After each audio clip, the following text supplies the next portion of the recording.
Hey everybody, this is Dan from Pain Free You.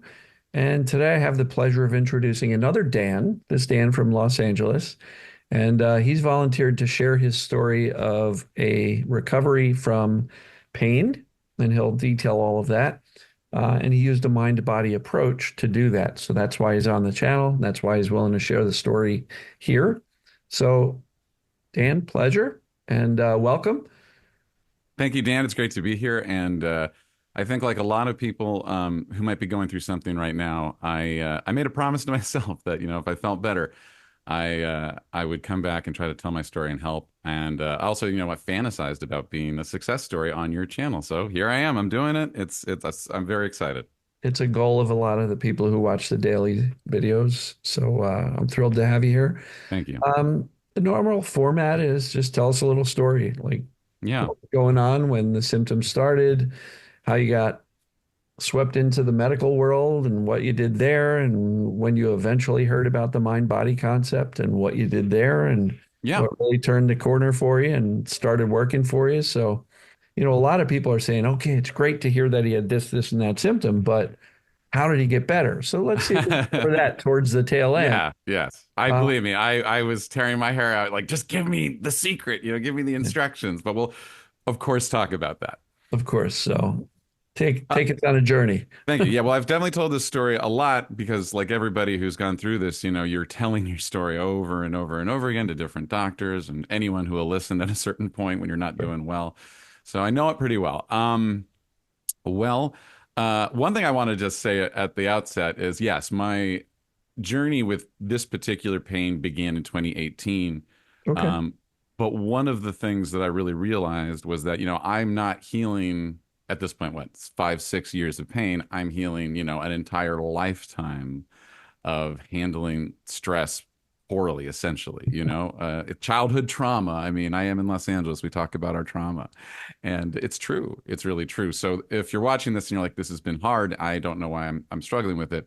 You're in the middle of a very big journey that Yeah. you can do. But so Yeah. yes, technically, I started to feel weird in 2018. Okay. Uh, yeah. And this was a thing too that was really like I got so in the weeds, like discomfort versus pain. Is discomfort mind body, but pain, but it's not, but pain is, or it all. Yes, we've covered this, I'm sure, many times on your channel. It can do anything, and so it was discomfort. I was working a very stressful job. Stop me if you've heard this one. I was working a very stressful job. No, tell it. Yeah, and it was enjoyable even. But that can be distressful too, right? Eustress, I believe, is the Greek word for stress you get from doing something you enjoy as opposed to distress. Hmm. So I was stressed out, I had deadlines all the time, doing a lot of work there. I was in a relationship with someone I loved dearly, but it wasn't, and I didn't really realize it, right? I'm stuffing all of this down, but it wasn't going well. We were having problems. Just overworked and not really aware of how to make time for myself. This is kind of important too. If I was doing anything that was fun, it was probably less about doing something fun and more about trying to escape a moment, Hmm. right? Drinking or playing video games for 5 hours straight or things like that. Sure. I look back at it now and I think that's important because, if you don't really take a moment to just walk in the woods and be present, and you always start your videos with, let's breathe, breathe in the calm, Yeah. breathe out the tension. It's I mean, I remember being in It someone's matters. video and I'm like, I'm skip 30 seconds ahead. I got to get past this. I want the goods. I've actually had people say, "Can you stop doing that? I have to fast forward every time." And I'm like, "Well, you're the exact person who needs to take the breath."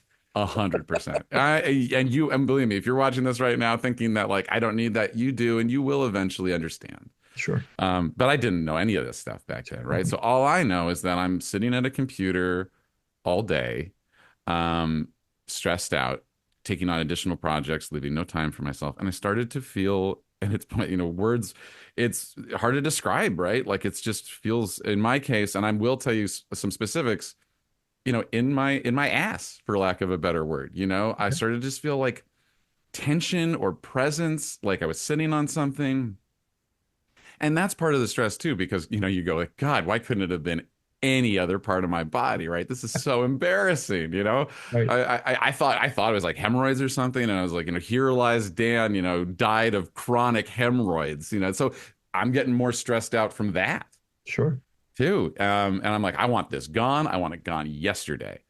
But Hmm. I figured it was tracking on thinking it was a hemorrhoid or something. I was like, it'll pass. So, a month, another month, another month.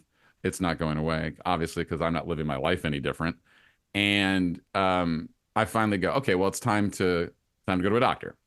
And I went straight to a specialist. Right, I'm going to go right to the top. So I went to a colorectal surgeon, Hmm. which is what we now call proctologists, Right. which sort of makes me laugh because it's like, yeah, let's get surgery right in there. Let's put it out front. First line of defense. Cut me up. Yep. Um, like many doctors, I met a very nice guy. I'm sure he helps a lot of people. If he said anything about stress, it was the kind of thing that doctors always say, which is like, yeah, you can make it worse, sure. Whatever. It just kind of brushes it off. Sure. So he says, look, we can do a procedure. It's a minor office surgical procedure. It's called banding, where they go inside and they just put rubber bands on, parts of the inside. And everyone has hemorrhoids. That's a natural structure inside the body. I just want to point. So if someone goes, you have hemorrhoids, it's like, yes, I also have hands, feet. But he's like, we can take those out, and assuming that that's the causing this discomfort, you go right Okay. back to work and you're fine. I waited a week. I was like, let me think about it. And it's like that thing too, where it's like, I thought maybe, oh no, maybe I'm better. No, I'm better. I'm better. I canceled the appointment. I'm fine. And then like the next day, I'm like, nope, I'm bad. Because of course my brain is doing stuff. It's gonna come and go up and down and do all sorts of stuff. Hmm. So I made the appointment. I went in. And it's humiliating. It is a trauma. I mean, you get bent over a table, they got this machine that looks like it's from the 1950s, like a Hoover, like Oh, wow. it's a vacuum. I mean, it sucks it and then they shoot a rubber band on it. And you don't get any anesthetic or anything because you're like, oh yeah. By the way, I love this one. There's no pain receptors, they said, or something up, that high in the the colon or whatever it is.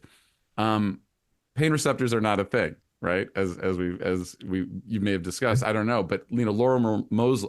I researched the hell out of this, as you'll Right. probably Yeah. discern. Lorimer Lorimer from Mosley. Australia. Yeah, he's great, and he's got a book, Explain Pain, and talks about if you need a medical basis for this, because I all of it helped me. All of Mhm. the understanding eventually sort of kind of helped Sure. me build my belief. And the way pain physiologically works is that you have nociceptors, so your body can determine pressure, heat, temperature changes, I should say, and chemical changes. Those are kind of the three. And so then your brain decides whether or not this is dangerous and makes it hurt. But there's no like pain receptor in your body that like detects pain. So I just love that already I'm being told something that's like medically not accurate. Yeah. Um, and it also hurt. Also, it hurt when they did it, and it hurt afterwards. So that wasn't very fun. Um, so yeah, I did it. I went home. I figured, great, 3 days of feeling like garbage, and I'm sure I'll be back to myself, and I can go back to ignoring my problems and living really unhealthily. Didn't feel better. So he said, well, you can keep doing it. So I went back a month later and did it again. I'm not going to get into like it was just the That's indignities fine. of it. Like he's like, oh, it's not on. Like just like comedy of errors. Did it again, didn't work. Went a third time. Fool me once, shame on you, right? So I went back a third time to get it done, and it didn't work. Now at this point, I am really concerned, right? I am thinking I'm going to have to do something really invasive. So my tension level couldn't, be higher. Can I Uh, can I yeah, point yeah, out the definition of insanity? Doing the same thing over and over again, expecting a different result. yeah, exactly. And we do that, right? And we do that in this process. And Mhm. I want to give some grace to people that are doing that because you are Oh not yeah. thinking clearly. You are Well, it's your not even nervous that. We're system. trusting the authority too. There's that, and when your body is carrying adrenaline and cortisol all the time, you We're can't not think clearly. rational. You Yeah. can't be rational. And I know that in this process, there are times where I look back and I go, I'm so embarrassed at how I was speaking or what I was doing. Don't be. It's not your fault. It's not Right. your fault. This is a Totally very not. normal response. And yes, and someone who you trust tells you this is what you do, you're gonna do it. Sure.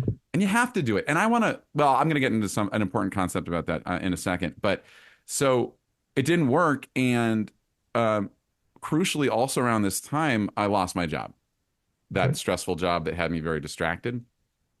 Not due to incompetence. The project I was working on ended, and they didn't Sure. want to do another one. So, Gotcha. so I come home, and within a day or two, this discomfort is now pain. It's bad. And I personally believe in part was I now don't have anything else to focus on. Hmm. All I have is this to focus on. So it For sure. becomes my new object of fixation. And the thing I said I was going to mention is I started to become convinced that I hurt myself in that procedure. And I know a lot of people have that fear. They had a Of course. surgery. I see that a lot. Of course, it's a completely reasonable thing to think. I was feeling one way, I did this thing, and now I feel another way. Hmm. I became obsessed with that for years. Hmm. That concept. I was like, I wish I had never done that. This 5 minute, I know I described it as being terrible, but it was quick and it was in and out. I mean, it really wasn't a Sure. major procedure. And so I was convinced that like I'm permanently damaged. I didn't know anything about that pain could come and go. I was like, well, if you're in pain and something's screwed up, that's it, right? Structural. It's just like there's a structural problem Yeah. and I'm in pain forever now. I did go back to that doctor, not for those procedures though. I started to like ask him like what could go. I mean, and I was waiting. I was waiting to get in there. The poor guy was seeing me probably every other week, and this is the symptom: the making the appointments, the obsessing. This is how you have perceived danger pain, TMS, mind body, whatever you want to call it. Hmm. Look at your behavior. It's understandable, but like I was obsessed, and who wouldn't be? Yeah. So we did some other stuff. I don't know. I mean, painful ointment. Oh God, this calmoseptine, this mentholated. I'm burning, all day now and smelling like a wintergreen lifesaver. I mean, So I do just want to point this out. When you're in the thick of it and you had convinced yourself that you were damaged permanently by this procedure, the concept that the body heals is completely forgotten oh yeah, because yeah, playing as a kid, scrapes, breaks, cuts, we never have to think about healing and we never doubt that it's going to. But yet, for some reason, when we're in the crisis of chronic symptoms, chronic pain, the concept of healing from a procedure uh, almost becomes, well, no, they hurt me, they damaged me. But I yeah. believe we heal from everything, and it's the pain that learns to keep the symptom going based on the fear that you've been damaged, based on the obsession with the symptoms, with the obsession with seeking a cure and another medical appointment and doctor and treatment. And so I think Dr. Sarno said the obsession with the symptom is part of the syndrome. It is. I 100% agree. Yeah, So put that on your like checklist of things that might prove that I have this. I'm obsessed with it. yeah, sure. Um, and safety is a word that's probably going to come up a lot here because not only is that important for recovering from mind body physical symptoms, but in terms of your emotional recovery in life, we Mhm. are primitive creatures that evolved on top of this one baseline, which is don't get eaten. Primal. Yeah. And so everything we do, our romantic relationships, our work, everything, all is like some part of us is like, don't die, don't die. So that safety is a crucial concept. And so I'm distinctly unsafe now at this point in every aspect of my life. But now again, I'm going to die of the most embarrassing pain I could have ever conceived of. And by the way, not a coincidence that it was there because I totally had a complex about that part of my body before this even started. Uh, this is why my last name's not on it. I would identify prior to this as a hyper wiper. Oh, You know what I had mean? had to be uber clean. Well, the best thing in the world are bidets. Oh yeah, no, I believe me. I bought one in this process because I was like, whatever this is, I gotta know. But that's the thing, right? It's like that was a place to put my obsession, my like OCD tendencies and Mhm. stuff, just in my life, just functional, But like, you go to the bathroom and you make sure that you're This, spotless, and that's a lot of people have that. But of course, it would be this area, and it already had been primed and ready to be an area to be concerned about. Um, So anyway, yeah, in this process, months are going by, going through the holidays, which is so sad. And like, for people that are addicted to going to doctors, that 2 week period where they're not in is a nightmare, right? You're like, I just need to get back in there. Yeah. I'm like Martin Short in Inner Space, or whatever. So in 2019, in the beginning of that year, I started to look around and see like, okay, well, what else could this be? And like, crucially, I absolutely found like the TMS wiki website, which I would end up spending a lot of time on. And there's a lot of value to it. But I looked at it and I was like, well, it ain't this. That's crackpot. Next. So Dismiss it right off the bat. right off the bat, and I'm like, I will be coming back to this website, spoiler alert.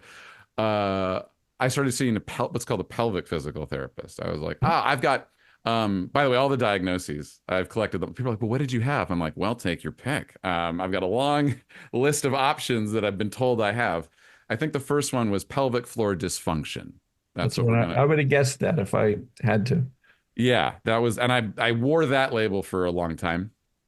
And so I started to see a physical therapist. And it's not the kind of physical therapy you might think where you're like doing like functional exercises. I mean, you could, but pelvic physical therapy really is a largely internal process. And the way I'll describe it tastefully is women have two ways in, men have one.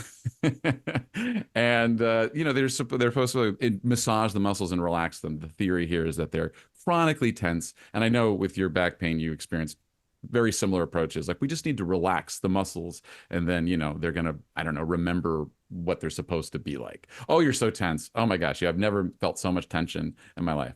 I mean, I'm a literal tight ass. I believe it, but still, it fits. So of course, like so many times in this process of like, I found it. I found it. Oh, thank God.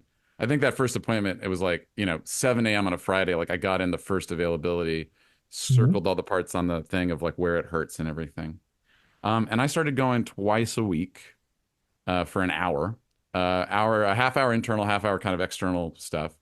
And I lived for about a year for that. If I was there, I felt like I was doing something about it. If I wasn't there, I was waiting to go there. Mhm. Did you Even get if it, any benefit from it? Did you feel like it was improving things? I'd felt that at times, but I really, I mean, like, and I'm not slagging pelvic physical therapy because again, I think I can only tell you my experience, and I think certain things could have applications in various other situations as well. I think the relief I felt was because I was spending an hour with a very nice woman who listened to me and validated me. Right. And the laying of hands. I mean, that is there's Safety. healing in that, right? There's something there's connection in that.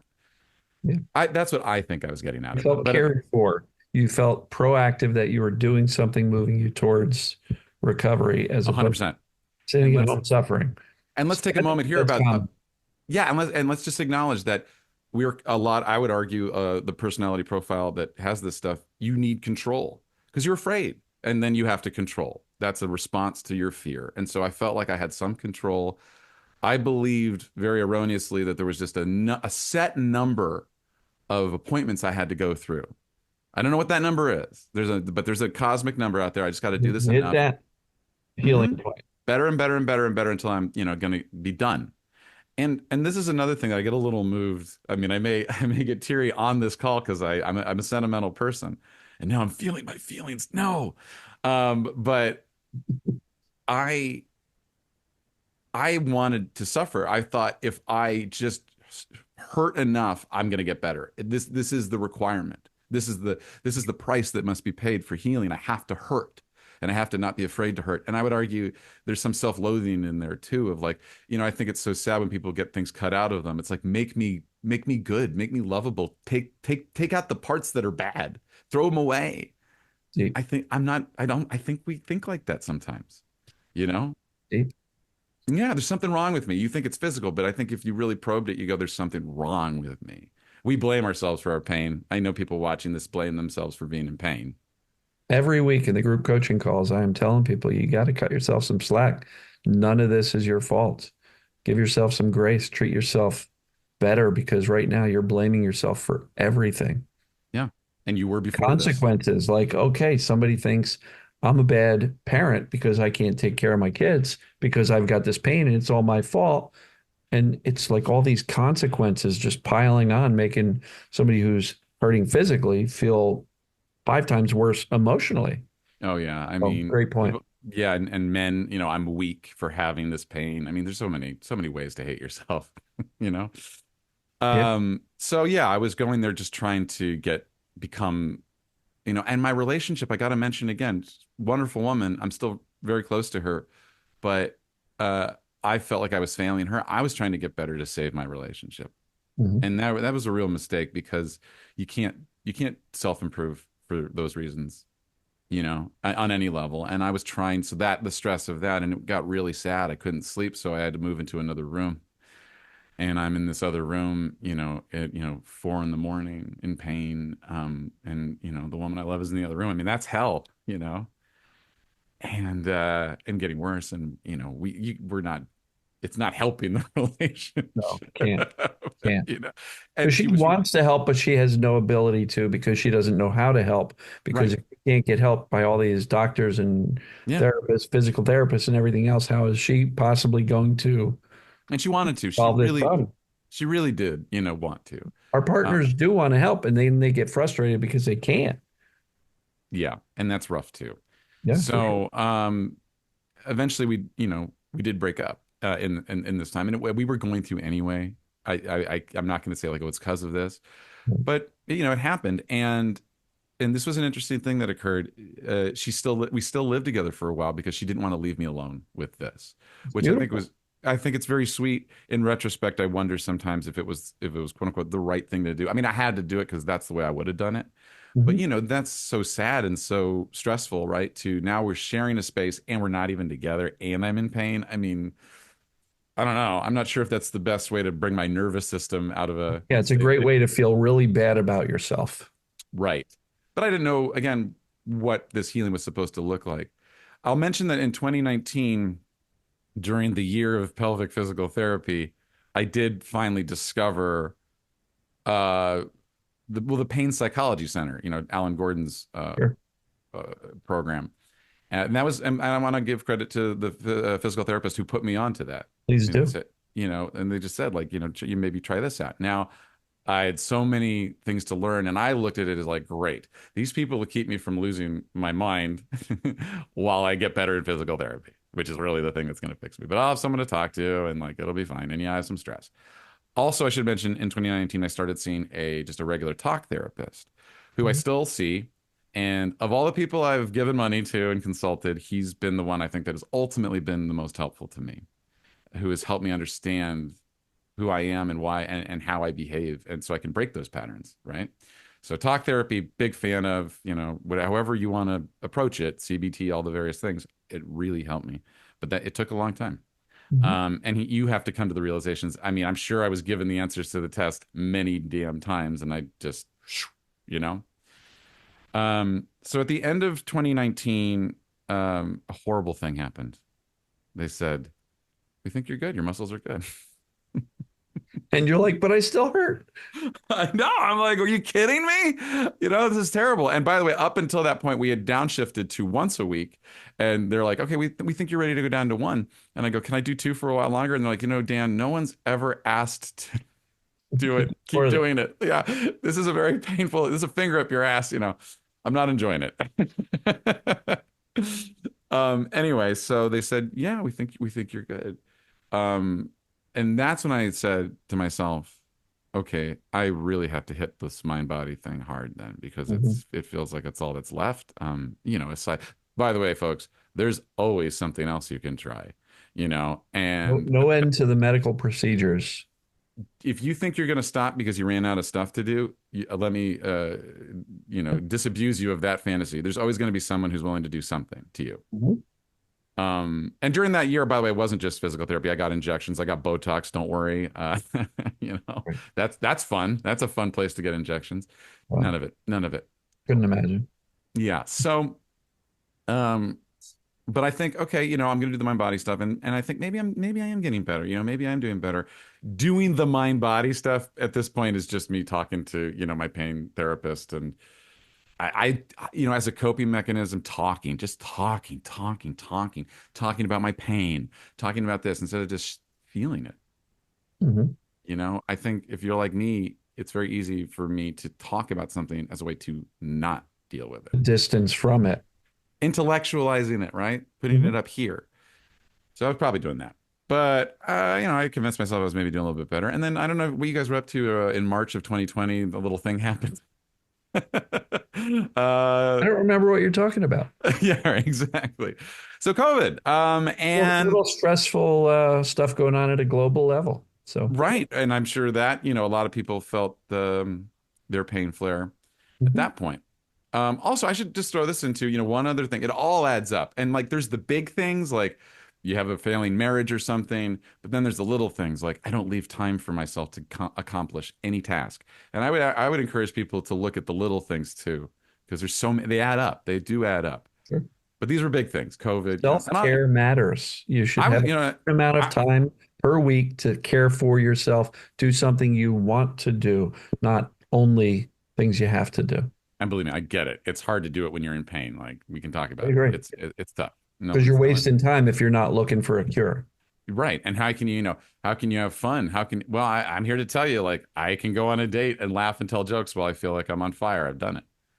Um, and it's worth mentioning, if people are, if you guys want to know like what it was feeling like at this point, it was, it was everything. This is another clue. Mhm. The same place could feel like all stabbing, burning, tension, all of it at Right. various points. I'm having OCD responses to this. During this period of time. I mean, look, this is me being completely honest with you, so you don't feel embarrassed. I was taking pictures of my beehole um, to see, like, Just to the see if there was tension like some, level. yeah, to see if there was some visual indicator that I was getting better. And I got to a point where I think I could take a picture a couple times an hour. Wow. I mean, and OCD for sure. that's OCD. There, That is there's a term that one of our other success stories mentioned called sensory motor OCD, where we are hypersensitive and monitoring every sensation coming from those nociceptors. But the problem is if it's received by the brain through this lens of everything is dangerous, the brain says, ouch. right. And I believe you're talking about Christine, who's a good friend of mine, and I met in this process. And one of the reasons I'm doing a success story now. Yeah, So there's another lady, Angie, who did a great success story. She's got a hell of a story as well. oh yeah. I mean, the stories are amazing. And helpful. And Christine and I did meet in this process and we're still friends. And she actually sent me a very nice text before I went on saying like, have a great interview and stuff. So that was nice. Yeah, so it was all adding up. And I was stressed about the political climate too. Wasn't thrilled about what was going on there. And then COVID and like it all added up. Mhm. So now we're in lockdown. And so my ex-girlfriend and I are still living together now in lockdown. Now here's an interesting twist. That was not the worst year out of my pain. I had a mission, keep us alive, keep our spirits up, find movies that we can watch. I started cooking a lot of Blue Aprons, I get in the finding how to get toilet paper. I had a purpose. And like as a codependent people pleaser, which I think a lot of us are, I felt valuable, felt needed. I was having pain, don't get me wrong, but like at least now I could sit on the couch and watch a movie because, for a long time I couldn't do that. So I think that was an interesting little twist that for about a year I couldn't see any doctors really, or too much or do anything. So, yeah, I don't think that's too eventful in terms of treatment. We just basically, live through that very strange period of time. We get vaccinated in 2021, and then I think we go, I guess it's time to really do this. Like you should move out. What we have no excuses anymore. Right. And so she does. And as anyone who's been through that knows, that's incredibly difficult. All the stuff gets packed up. She goes. The place is suddenly very empty. Empty. Yeah, and this is important because I think the two worst crashes I had, and I would define that crash as being, yes, a spike in physical symptoms, and Mhm. also just my ability to focus and function An gone out the emotion, window. an emotional crash too. You're right. And like, as I told you about photographs, I mean, I could lay in bed with my phone on a very specific medical subreddit, reading the same post, not just different posts, the same ones, and on the TMS Wiki website, reading success stories, just wanting so badly to believe, Sure. and to look for the answer. That search for the answer is going to get you. You got to let it go. You know, the trick. What's the trick? Met a lot of really nice people and sent a lot of messages to people who had gotten better, but you know, that's where I was. So yeah, she left, and I probably had about a month of like building furniture or something where like I was, oh, I surviving.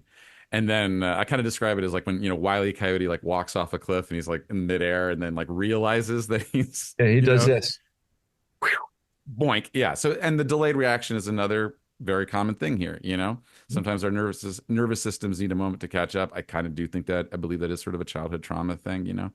And I crashed hard and bad, and I ended up back in living with my parents for a few months. Um, in this bedroom, just barely getting by. Clutching my phone. By the way, yeah, if you want to get better, here's a tip: put your phone away. Put it in a box. I got a time box that like I put an hour on it and it locks it. There's just so much in that thing that can stress you out, and you're better off getting some time away from it. And it'll be uncomfortable, but so is anything that's good for you at first. Yeah.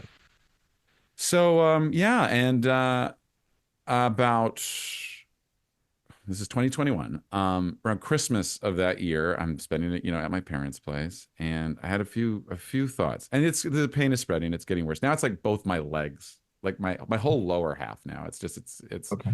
yeah, my legs are on fire. I was lying awake at night. I felt like my knees, like I don't get too graphic to make anybody feel triggered or anything, but it felt like my legs had been like blown off by a landmine. I'm lying in bed. It just was terrible.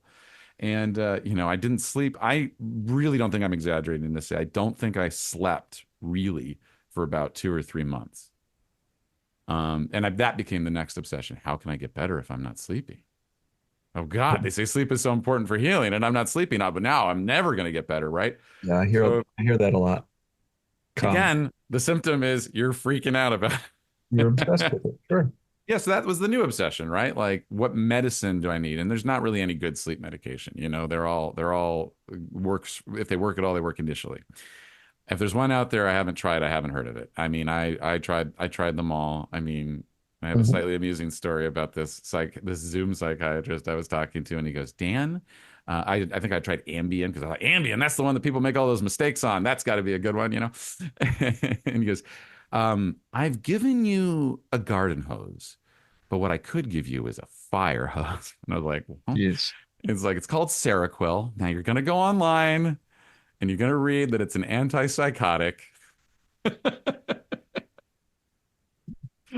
was like, uh-huh, keep going.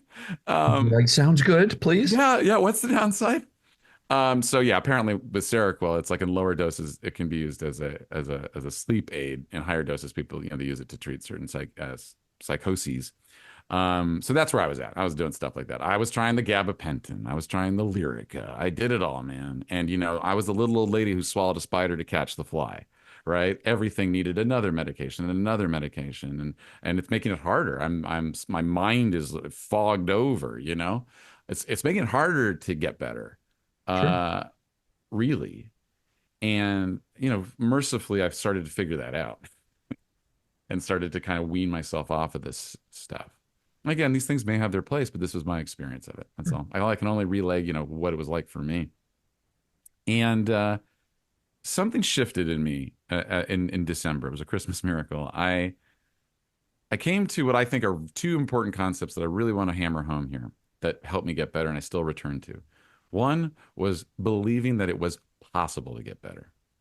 And the truth is, I knew that it was possible to get better. How many success stories had I read? How many books have I read on this at this point? I've read so many of them. How many Mhm. podcasts that I obsessively listened to, right? How many Dan Buglio videos have I watched, right? How many Nicole Sachs podcasts have I listened to? All of it.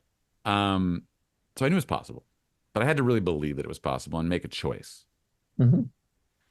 And even and go a little further and say it's possible for me to get better because I know everybody wants to do that. Like, yes, someone else can, but it's not for me. And that's just because you're addicted to suffering. You're addicted to fear. You're addicted to stress hormones. Like, it can't be me. You find all the reasons, right? It's gone on for so long. I love that. Like a year in, I was like, this has gone on for so long. It's like I've got many years ahead of me on this. Yeah, and 5 years later, 5 years says, "Hold my beer." Right? Right. I mean, really, right? Future Dan's laughing. But and I understand that thinking, but think about it this way. The reason it's going on for so long is because you're in a loop. You're not addressing the root. And that's the only reason. It's not because it's so Yep. structural. Mhm. As you said, doing the same thing over and over again. You just don't realize what that same thing is because you're hiding it in different ways. You're doing different things, super stressed out, Yeah. right?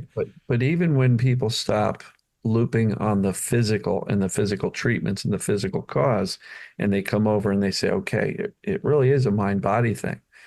They can quickly replace the physical loop with a mind body loop, Mm-hmm. become afraid of their brain, become afraid of their fear, become afraid of their anxiety in the fight or flight. Because if I'm always jacked up on adrenaline, I'm never going to get better. And then they loop on the mind body stuff and say, well, how am I going to get better without the sleep if I'm Yeah. stressed out?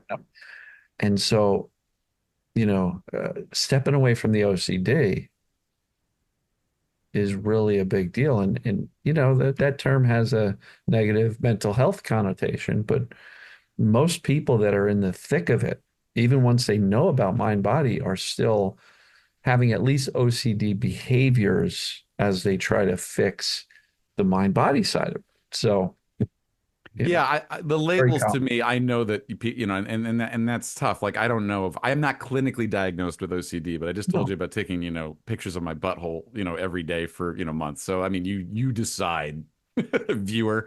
So, and I've never met anybody who had this stuff that didn't suffer from anxiety and obsessive thinking. Never met a single one. Here's another one. There's We no all shame to it. There's no shame to any of it. and that's what I'm saying. Own it. It's actually kind of nice because you don't have to go like I'm a sick person. You just go like, great, I know what the thing is I have to work with, that I'm working on. Um, and look, these things kind of come in fits and starts, as I was saying. Like I wasn't doing this during 2020, but then started doing it again in 2021, right? So yeah, but yeah, so believe that it's possible, Mhm. okay? And it absolutely is. You know that because I'm right here talking to you. Sure. And then accept where you are right now. That you're not, if you're dealing with this, you're not where you want to be. But Yeah. that's okay. And Radical acceptance of where you are. right. And here's why those two things are important. That's what gets you out of bed. Then you get up and you say, well, then if that's the deal, then I'm going to go get coffee with that friend. And it's going to be uncomfortable. But I got two choices. I could be here and in pain, or I could be there and in pain. And I think I'd rather be there. Yeah. You sound like me. I tell Well, I people watched a this lot of stuff your all the time. videos. I tell people this all the time. I'm like, you know, bring the symptoms with you. At least go have some fun And it's not, look, it's easy to say, it's really hard to to do. decide to do. And I gone back and forth too, by the way. You have a good stretch and then you regress, but that is how growth happens. That's what growth looks like. Yeah. Yeah. So don't beat yourself up for being like, God, I was doing so much better and now I feel like I'm falling back. Trust me, I did. It's no Um, circus. It's up and down. right. Look, this healing is going to mirror what it's like to recover from an emotional trauma because it is in the Mhm. same part of your brain. It's in the emotional centers of your brain. So I got home. I was afraid to be at my apartment by myself, and I'm back in my apartment. And I start to kind of get into it. I start decorating it a little bit. I start working on it. There's a really cheesy REO Speedwagon song called Keep Pushing, and it's all about like, I'm living alone. It's really dumb, but it was really fun. I've got that on and I'm feeling better. But I immediately did, I went to my real obsession, my real drug, which is other people. Just the joy and the excitement and the thrill of being with, dating, being with a woman, and it's nothing like it. It's great. It's the best. So I started dating, and I ended up dating a couple people that I had already known from my past, and that felt, I think, safe to me, and they had, obviously artistic, creative people who have their own trauma and stuff. So I didn't even know what a trauma bond was, but like these are absolutely trauma bonds. Sure. But I immediately found somebody to be what it is like my previous relationship. I found somebody to be the focus of, and this is something I would really want to point out to people. Part of the syndrome to me is looking outside of yourself for things Hmm. when you need to find the healing. the soothing inside. So I'm looking outside. I ended up in a relationship with somebody, and I don't want to get, air anyone's dirty laundry or go through like any play by play or anything. But the truth is, that's what was really happening here. I became very responsible for this person, and I wanted to be. I wanted to be the hero. I wanted to be the perfect guy. I wanted to save somebody because I thought, deep down that they'd save me too, right? Hmm. And she had a dog that came and lived with me, and like she moved in after 3 months, like Yeah. real smart things. At 40 years old, I'm making these choices. But that's okay too, because hey, growth happens at different rates. I don't want to shame anybody at their age because Yeah. you're lucky if you learn this stuff at all. And so, yeah, and I just was so addicted to her. I mean, it was thrilling, and I realize now because my nervous system was getting jacked up, I was so used to be. I wasn't looking for safety Hmm. or calm. I was looking for excitement, about putting out fires and stuff, and so that was I ended up deeply unhappy in that relationship, which will surprise no one. It shifted, and I became she was pulling further and further away, and and I'm trying to pull her closer and closer. I've got anxiety, I've got relationship OCD, worrying about this. Sure. I had reasons to be to have it, but even worse, right? And so I'm obsessing now on the relationship. I am walking up and down the streets, these streets near my apartment. I can't tell you how many times I walked in pain and misery over and over again.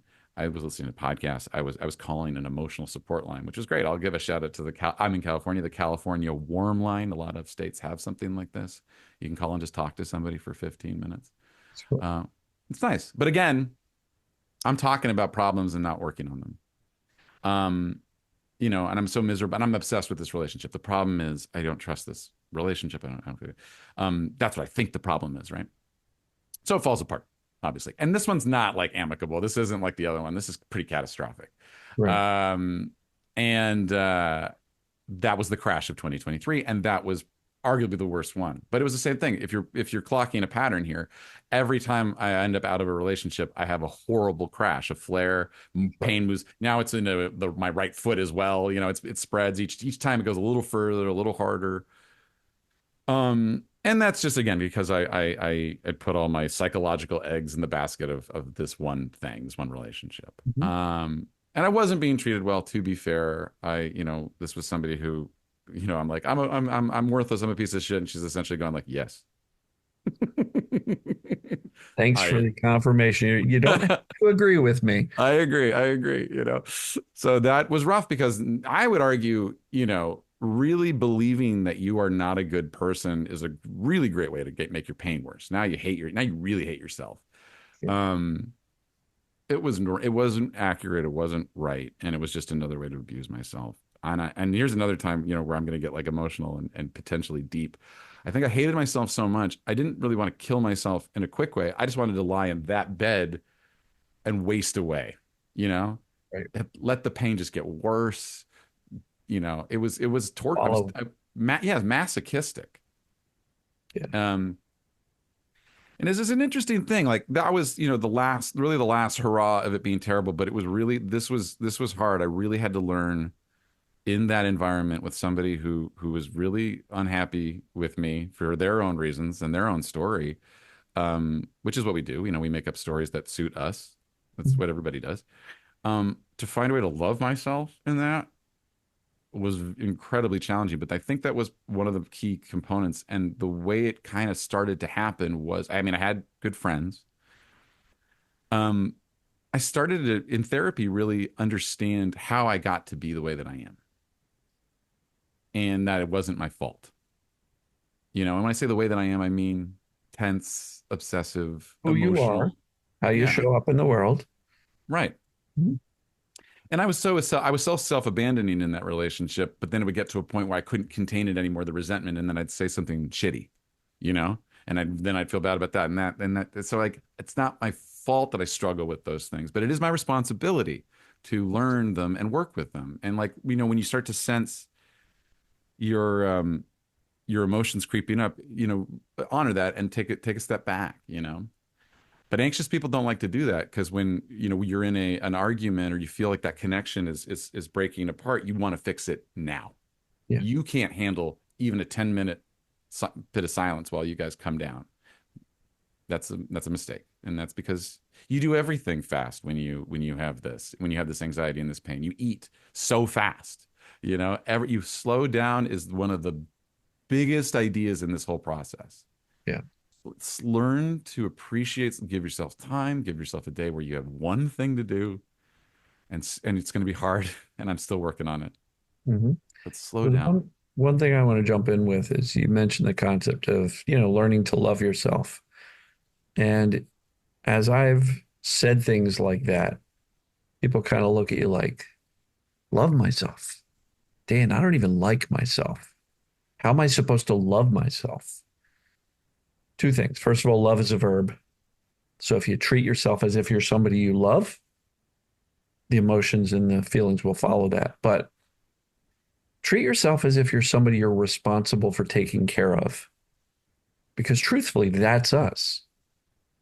We are responsible for taking care of ourselves. So if I'm responsible, like we can do it for other people. We can do it for children. We can do it for pets. We can do it for a friend. We can be showing up the best way possible with the nicest, best things, most supportive things to say. But yet we will talk to ourselves in a way that we would never speak to another human being. So start to treat yourself as if you're somebody you actually either like or are at least responsible for caring for. And it's a Um, good I, starting point because it's tough to go from hate to I love myself. Yay, I'm great. I don't think you can do it. Yeah, you have to. Yeah, I know it sounds woo. It sounds kind of like what does this have to do with it? But what's more stressful than I used to make jokes like, "Don't leave me alone with this guy." right. Do you know how he talks to me? Like, yeah, and I feel very confident in saying that the vast majority of people that are watching this that are dealing with something are probably some of the most compassionate people that you'll ever meet. And there was a phrase that I heard. I wish I could give credit to the person who said it, but it really is helpful. If your compassion does not include yourself, then it is incomplete. Wow. That's a writer downer. Yeah. I mean, look it up. Maybe you can find who said it and give them credit. But like, if that helps you, think of it that way. You're such a loving person and you're so willing to show up for all the people and animals of the planet except yourself. Well, that doesn't really make sense, does it? That's not true compassion. That's compulsion. Oh, that's mine. You can Yeah. use that one. Yeah. But anyway, Copyright that. yeah, Dan. Yeah, thank you. Dan from Los Angeles. That's my full name. So anyway, that did become important, and I think the fact there was a clue in that, right? The degree to which I was hating myself and how bad my symptoms were was kind of a clue. So yeah, I started to realize that like, all right, I've made mistakes, but I'm taking accountability for them. I understand that I wasn't always showing up as my best self, and but I know, God damn it, I tried. I tried, man. I go like, did I not do enough? I mean, there's not enough hard drive space on your computer to record all the times I showed up, in a super heroic way, financially, emotionally, take your pick. I Sure. mean, I became a dog dad, and I, didn't really want a dog, and I was Stockholm syndrome. I'm buying like fanny packs of dog treats. Just wanted to be, I wanted to save one person so that I could stop whatever this thing is that I'm in. I thought somehow that would make me feel good. That Karma. would make that, that would make me, maybe that would be the thing that made me love myself. It was very conditional. Hmm. So yeah, so I started to realize that I started to feel better. In all of this process, things are happening in the background. I am still working, and I'm learning how to like, I'm working from home, if you can believe it. Through all that, I managed to hold, like, from 2021 till now, like I managed to hold on to a work from home editing job. It wasn't always easy, but I'm applying some of this, this idea of slowing down, self-compassion, not looking outside of myself for solutions, limiting my exposure to things that actually agitate me, recognizing that my coping mechanisms actually agitate me. Realizing that what I think is making me feel better is usually making me feel worse because I don't even know the difference. Right. That's huge. You start going, ask yourself, do I feel better when I, you know, uh, drink that much, or whatever? I mean, probably not. And so recognizing those things and like slowly sort of making different choices there. And really, again, when the pain came on, like Alan Gordon will say, and you'll say it's an opportunity. It's an opportunity to react differently. Yeah. And those are critical moments. The same burning pain that would have sent me into a 3-month spiral became something that I go like, all right, it's here. I'm not afraid of you anymore. I know you're not hurting me. And it'll go away in like a week. Um, Doing things that I enjoy. I was started working as an industry term, a karaoke jockey, a host running karaoke nights at a friend's bar. And there were times where I couldn't go. There were times where I was so bad. My friend had to sub for like a month, but like it was joyful. It was social. Karaoke therapy. I think it's a thing. You get to express yourself, and that I think was probably a really big part of what was helping me get better. I was able to do something that I liked. That was kind of creative. Creative work is great. Expressing yourself. I saw a clip once of John Mellencamp talking about how he's like, he was like, I was talking to Stephen King, and I was like, oh, the life these people have. I was talking to Stephen King, and I said, when I'm not making music, when I'm not writing music, I could become a hypochondriac. I get really obsessed with my body, and do you know why that is? And Stephen King apparently was like, because we make shit up. And if we don't do it somewhere else, we're going to do it in our lives. And I think that's why creativity, that's why art exists, right? We got this little hamster that's running, running, running. We need to it needs to go somewhere. And so I think creative work it can be very useful. A lot of the things I've said out loud, I wish I'd put in the mouth of a character in a script. It's a good line. I don't know that you needed to actually say that to somebody. So, I think you're writing a script right now as we're talking, and oh my God. Yeah. you're gonna listen to the recording and go, all right, how can I craft this into a project? There's no question that, in this journey, there have been so many interesting, not just events, but personalities. I mean, including you. I'm not blowing smoke. I mean, some of the people that talk about it, from the really helpful to the total manipulative people, that take advantage, to the friends and the success stories. I mean, I hope so. I hope I write about it. But I think that more or less brings us up to current time, if I'm being honest. Those last kind of critical pieces. Mhm. If self-compassion ended up being kind of the Rosetta Stone or the last bit, I'm happy with that. That makes a lot of sense to me. I think you can learn these things out of order. I think you can be good at some of them and deficient in others.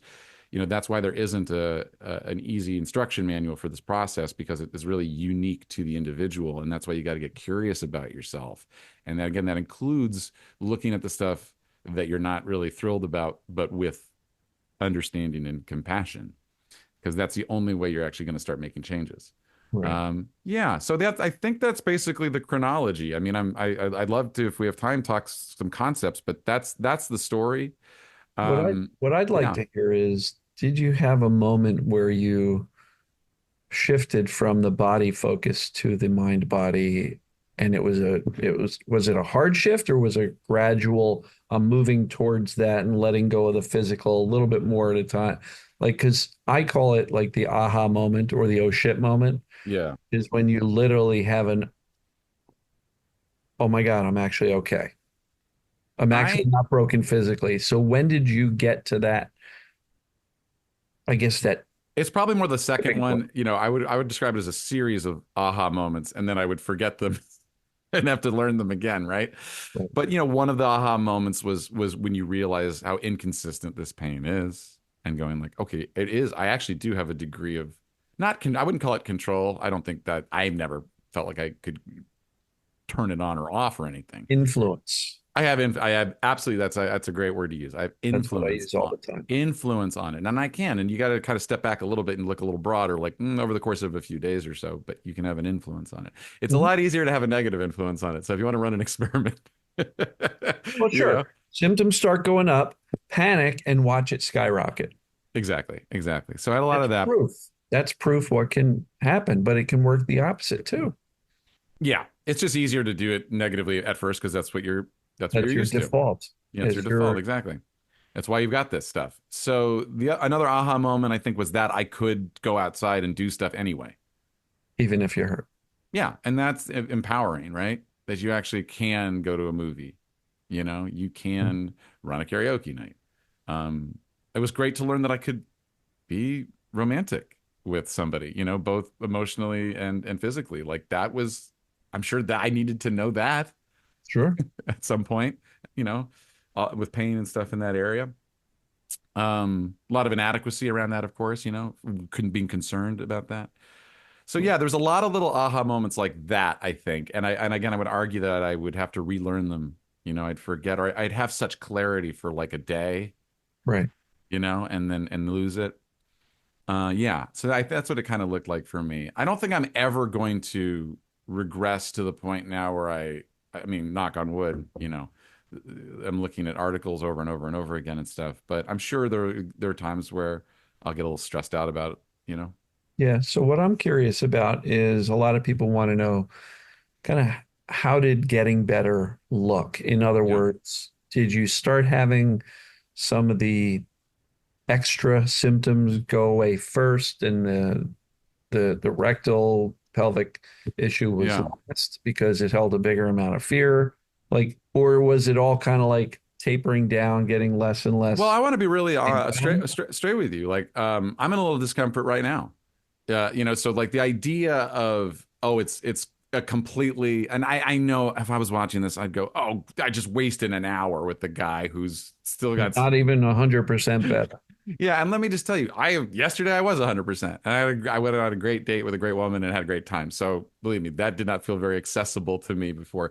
So, I have long stretches, and then a few weeks ago I had a bad week and stuff. So it's like that's what it kind of looks like to me right now. I'm fully confident that in a few months or a year or something, I'll be like, oh yeah, that's right. I used to have that thing. But it So was for me, yeah. I just really want to clarify for anybody watching who goes, so he still has symptoms? Darn it. Same thing you just said. You're no longer afraid of it. The That is the biggest win. recovery is not fixing body symptoms. Recovery is overcoming the fear, neutralizing the fear, being able to be clear that, oh, I have a symptom come up. I know what it is and I know what to do about it. And I'm not worried about it. Yeah. I'll make Okay. you It can get our attention, but we're not like, oh no, we're not panicked. 100%. And I'm Recovery still from pretty here is it. and I feel pretty recent at this level. So that's why like I feel like it's probably a little more of like, oh yeah, that can come up than it will be, with more time spent on myself and having. But this is the deal I want to make if someone's thinking that. I'll give you two options, okay? You can have no physical symptoms and be as miserable as you were, treat yourself like crap, never know true joy. You can do that. Or you can occasionally have a little discomfort and have a life that is not affected by it. You get to do anything you want to do. You get to laugh, and it doesn't change anything about what you do with your life. Which one are you going to pick? Because I'm living in the second one. And that's beautiful. And I love that because I've never heard anybody position as a this or that. What do you want? Yeah. And I'm having more joy than I had before pain. Yeah, now I'm going to be that jerk who's like the gift of pain. But for real, I wasn't going to do all this work without it. This was forced upon me. So, It's I a, mean, it's a gift in hindsight. It's never a gift while you're in it. of course. And so I don't want to I don't want to highlight that too much because it's like, oh God, how far away this person is from my experience to say something like that. But the way I would contextualize it again is like I am experiencing a deeper level of calm and presence and joy than I ever felt before all this. And And that's why it you're feeling so much better physically. yeah, and that's why I'm And not if, afraid to say like I've got a little bit of discomfort at this moment. yeah, and if symptoms show up, you're like, but I know what that is. Yeah. Not a big deal. I'm going to keep on doing what I need to do or want to do anyway. So I there's never also recovery. it won't surprise you to know, like I had lived in Amsterdam for a couple years, and I rode bicycles all the time, and I thought I'm never going to ride a bike again. Right? I have a bike. I love it. It's great. That's been healing, and that proves a lot to me too that I could get on this thing. They call it actually. Oh yeah, what was? I mean, all the things. Pudendal neuralgia. That was one that got thrown Yeah, at me. I know you know that one. for Like sure. you get that from riding bikes. Yeah. Okay. Sure. That makes a lot of sense. Then Amsterdam would be the pudendal neuralgia capital of the world Yeah. if that were true. But that I could get on a bike and ride for 2 hours and get off of it and like get a coffee and feel okay. Maybe feel a little weird on the bike or for a second, but then feel good later. It's like, guys, come on, run the experiment, test it. It's great. Like you can do this stuff, and then you feel so empowered. So, yeah, I'm glad we're talking about that because I really want to make that distinction. Binary thinking is a product of anxiety, right? Fight or flight, life or death, good or bad, healed or unhealed. Hmm. Let it go. It's a symptom. That's not how life works. Yeah. Are you leading a better life? Absolutely. 1,000%. Yeah, And are you as afraid of discomfort, which is how it started? Negative 1,000%.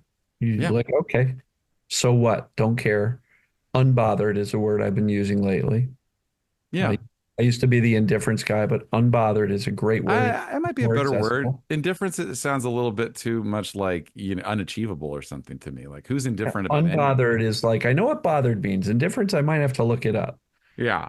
I mean, look, I care about stuff. Like indifference is a hard concept for me for anything. And again, I think this is a character trait of, you care about stuff. You get invested. You have emotional responses to things. But We're but supposed yes, to, we're human. yeah, yeah. One other thing I wanted to say really quickly in terms of like the concepts here that I wanted to get out, because I just was thinking about this the other day, and I think this might be a really logical, simple way to go through it if anyone still needs convincing at this point, if I may. Please. Okay. So, and just follow me, and if there's something you don't agree with, fine. But I think you agree with everything up until the last one, maybe.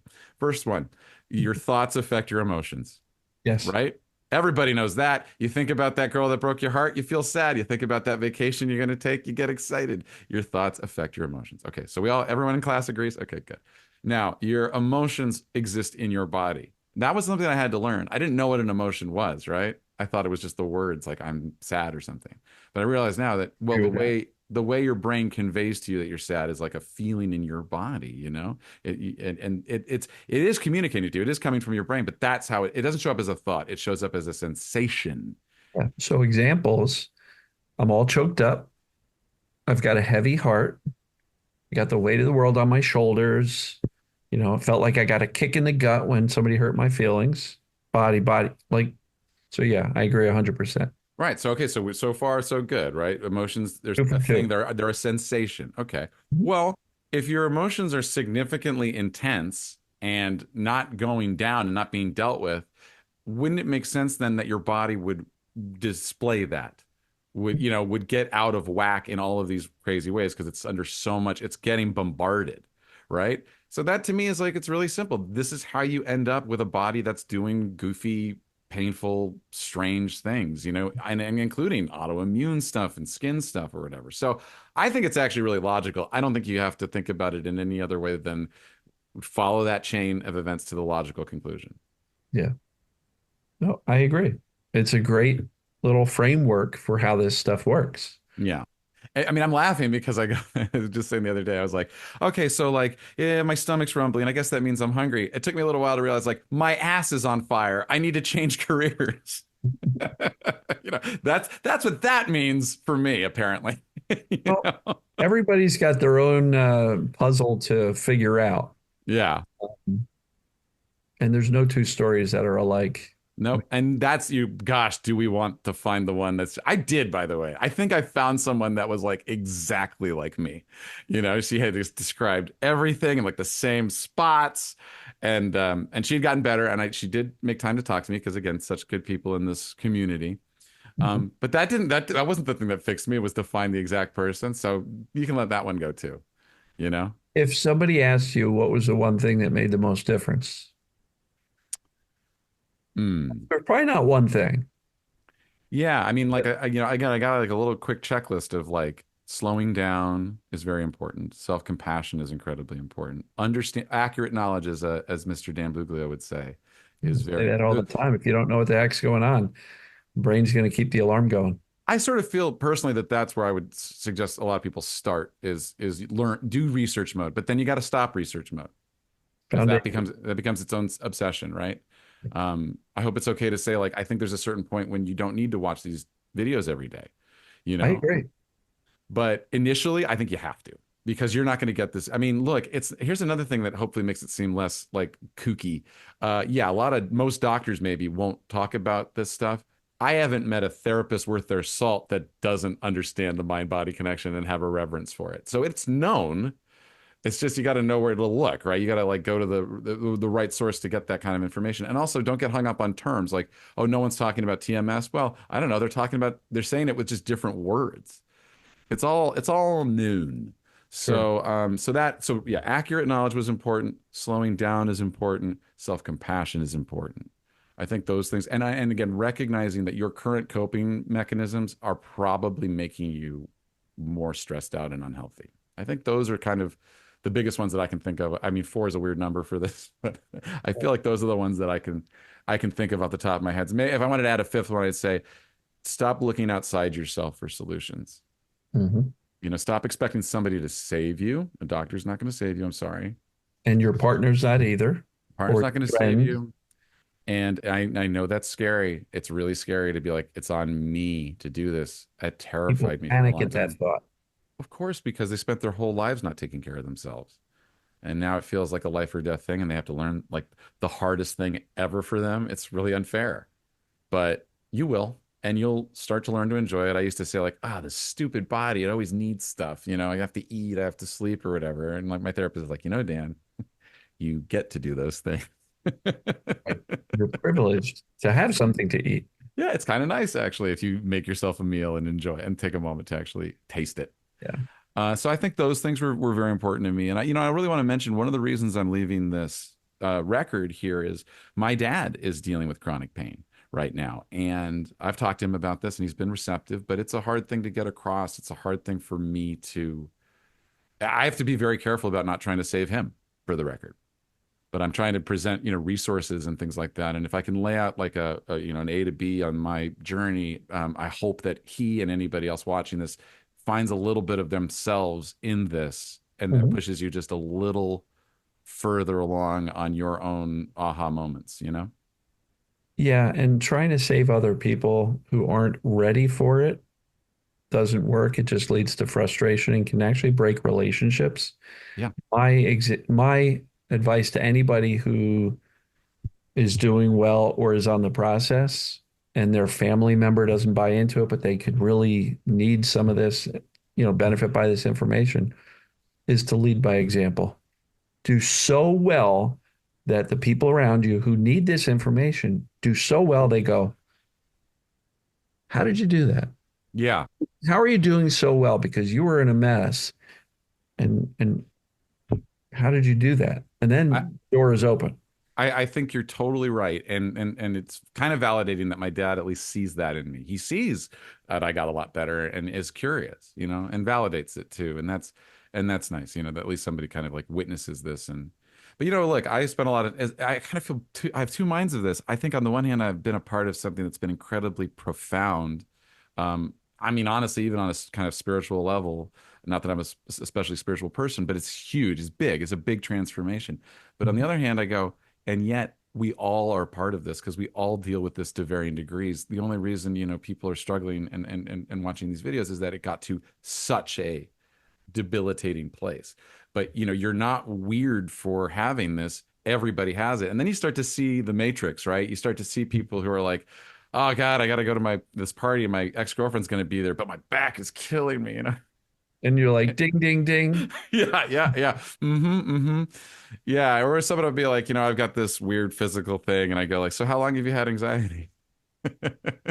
you know, you start to see it. So you are a part of something. You're not weird or strange at all. In fact, you're privileged to be able to see it, and then you get to like be the greatest gift of this, Dan. Honestly, has not been getting out of pain. It's been being freed from this fear, this constant mind just fear is the mind killer, as we learned in Dune. This Yeah. constant fear that I was living in my life. I'm a performer. I do improv comedy, and it's great. It's super fun. But I hadn't done it for years. I went back and did it the other night, and I realized how all the things that screw somebody up in performance are anxiety based. Not listening, going too fast, trying to be funny, and all that stuff. And I was like, wow, I've just approached everything in life with such fear, and now I don't. That's fantastic.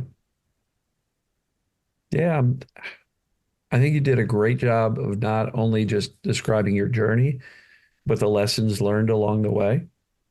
Um, yeah, I don't know. Is there anything else you'd want to add for somebody who is on this journey and is looking for that perfect success story of somebody else with ass pain?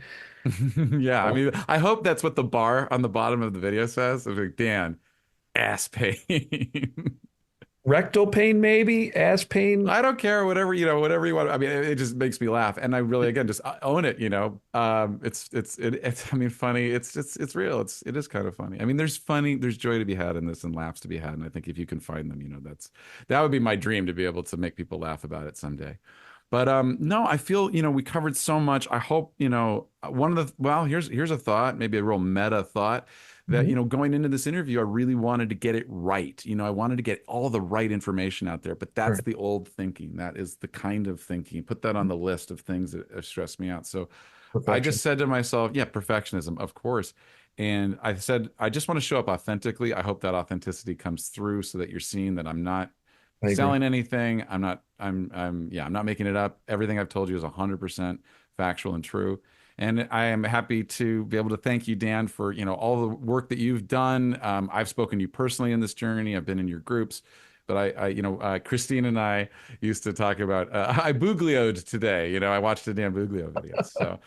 So thank you for doing that and creating this space. And it's the kind of thing that people are just going to have to move at their own pace with, and you're gonna, as Bruce Lee said, take what is valuable, leave what is not, add what is distinctly your own.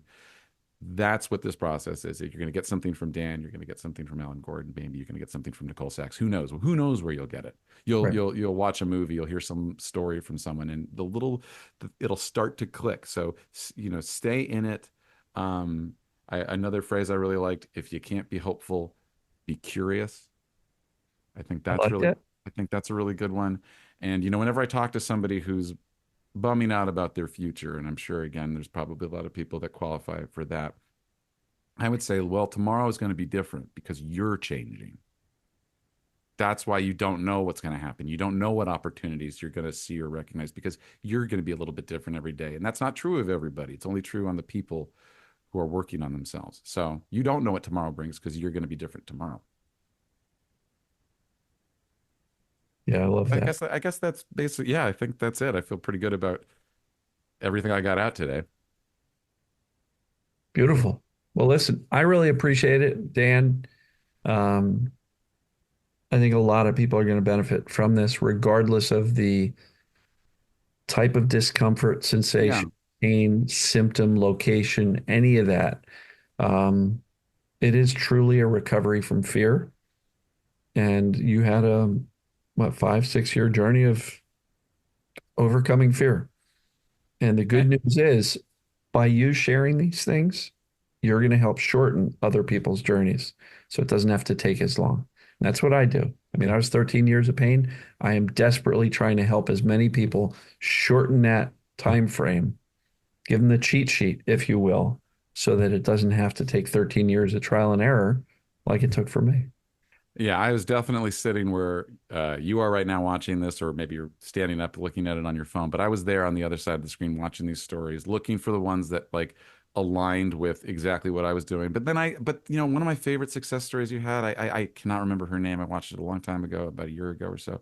But it was something mostly about her like leg and stuff. But I really identified with her journey and the ways in which she could see that her life was affecting it. So, yeah, I think these success stories are incredibly, incredibly valuable because they're just so clearly not manufactured, Yeah, you know? I agree. Well, this was brilliant. I really appreciate it. It was great to reconnect. Yeah. And if I can ever do anything for you, reach out. But give a wave to the camera, and I hope everybody appreciates it. And I know I do. So thank you for adding your story to my channel and sharing it with the audience. So thank you Thank you, again. Dan. Thank you, Dan. And you got this. All right. I agree. Thanks again. All right. Thanks, Dan.